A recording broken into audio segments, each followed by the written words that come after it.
listen to play for you President Obama's weekly radio address. You probably don't tune into this on your own. In fact, I've never tuned into it. The only time I hear it is, here on the show. But he does give this weekly radio address in which he basically BS's the public. That's what it's really about. And during this weekly episode, he talks about how great the economy is thanks to him, right? He's patting himself on the back for all the great things that are happening in the economy. But, of course, he's making all this stuff up. There aren't great things that are happening in the economy. I mean, there are some things that are happening maybe that are positive, but they got nothing to do with his policies. In fact, the positive things would probably be even more positive if his policies weren't getting in the way. But that doesn't stop the president from taking credit for it. But, of course, a lot of the stuff he just makes up when it comes to the strength of the economy.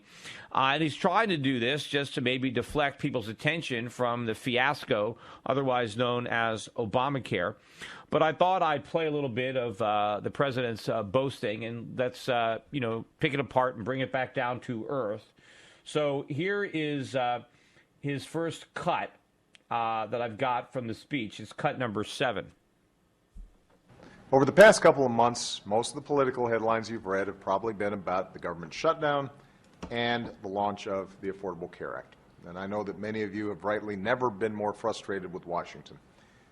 But if you look beyond those headlines, there are some good things happening in our economy. And that's been my top priority since the day I walked into the Oval Office. After decades in which the middle class was working harder and harder just to keep up, and a punishing recession that made it worse, we made the tough choices required not just to recover from the crisis, but to rebuild on a new foundation for stronger, more durable economic growth. Okay, so first of all, he says, let's get behind the headlines, which of course he wants to do, and he kind of casts aside just how bad these headlines are. The irony of it is, beneath the headlines of Obamacare, the story is actually worse. The headline is actually the bright spot. But he starts off by talking about how after decades of the middle class working harder just to keep up, as if that's changed. That hasn't changed at all. In fact, under Obama, the middle class is having to work even harder to keep up. In fact, they can't keep up. They're working harder and they're falling further behind. There is no evidence that anything is improving for the middle class under Obama. You could say, well, the rich are getting richer. Yes. Does Obama want to take credit for the 1% or the Wall Street guys? No. He's talking about the middle class. The middle class is getting hammered by Obama. What does the middle class have to do with anything that's going on supposedly in this recovery? This is about the stock market. This is about speculators in the real estate market. It's not about good jobs. The middle class is getting hammered. They're getting decimated. They're losing their jobs. They're losing their health care. Their cost of living is going up. I mean, what is he talking about? I mean, he throws that out there as if, yes, things were tough under the middle class, as if to say that they're not tough anymore. No, they're even tougher. You talk about a new deal, they got even a worse deal under Obama than they had before. That's the truth. Does the president not even know that, or does he know it, and does he just lie about it like he lies about everything else? Here's the next cut number 8. 5 years later, we fought our way back.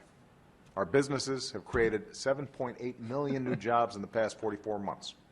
Another 200,000 Americans went back to work last month. The American auto industry has come roaring back with more than 350,000 new jobs. Jobs churning out and selling the high-tech, fuel-efficient cars the world wants to buy. And they're leading the charge in a manufacturing sector that has added jobs for the first time since the 1990s. A big reason why our businesses sell more goods and services made in America than ever before. Oh, I don't even know where to begin. I mean, first of all, manufacturing has been crushed under Obama.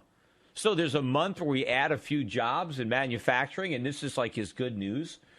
But he's bragging about the 7.8 million new jobs created in the last 44 months. I mean, first of all, jobs were decimated prior to that.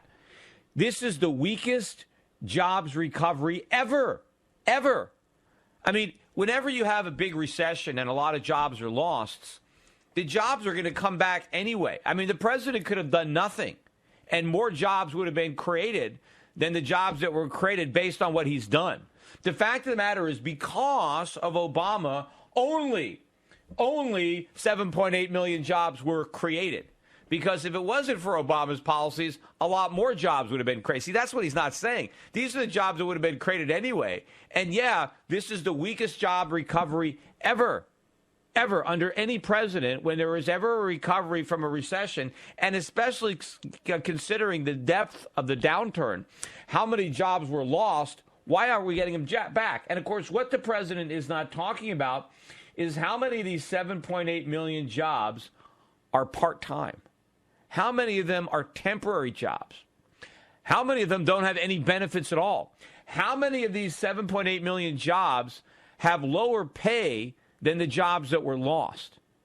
How many of these 7.8 million jobs are held by the same guy because he's got 2 part-time jobs, because that's all he can get? See, none of the details come out. He just tries to pick these numbers, throw them together, and put all his spin on it as if there's some roaring recovery that's benefiting the middle class, and it's all thanks to him.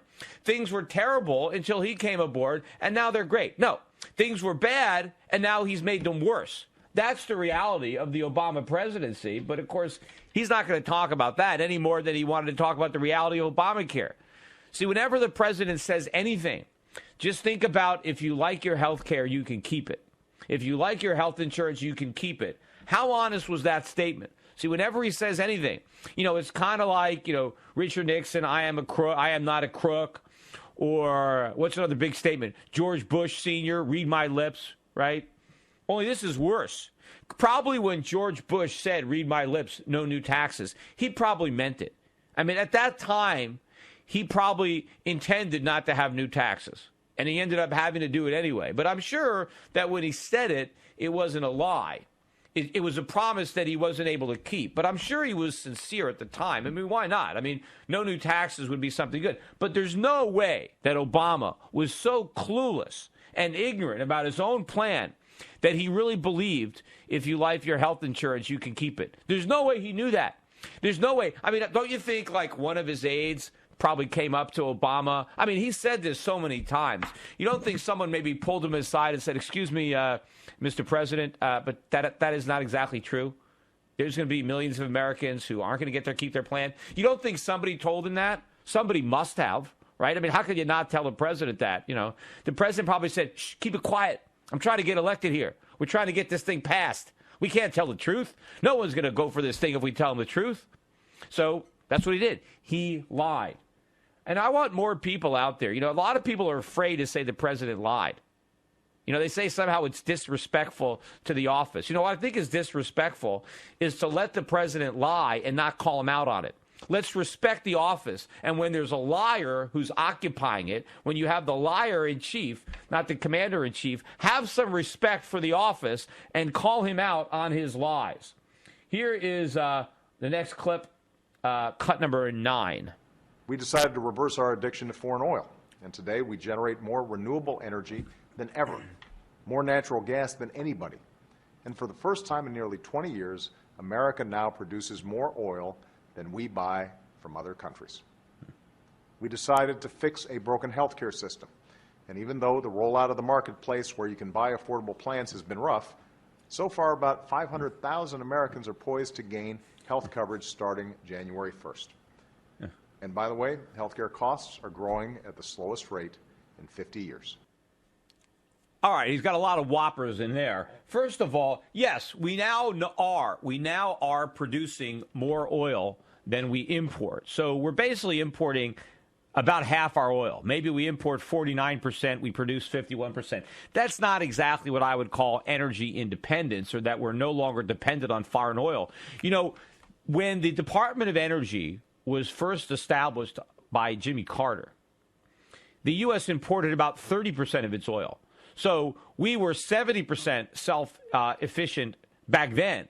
And the reason, supposedly, for the Department of Energy was to reduce our reliance on imports, even though we rely far more on imports today with the Department of Energy than we ever relied before we had the Department of Energy. But we're still very much beholden to imports, because we still import roughly half of our oil, which is an 80% larger share than what it was when we had to come up with a Department of Energy because, according to the president, we were too dependent on foreign oil back then, even though we're much more dependent on foreign oil back now. But to the extent that we have had this oil boom, that is not because of anything that the president has done.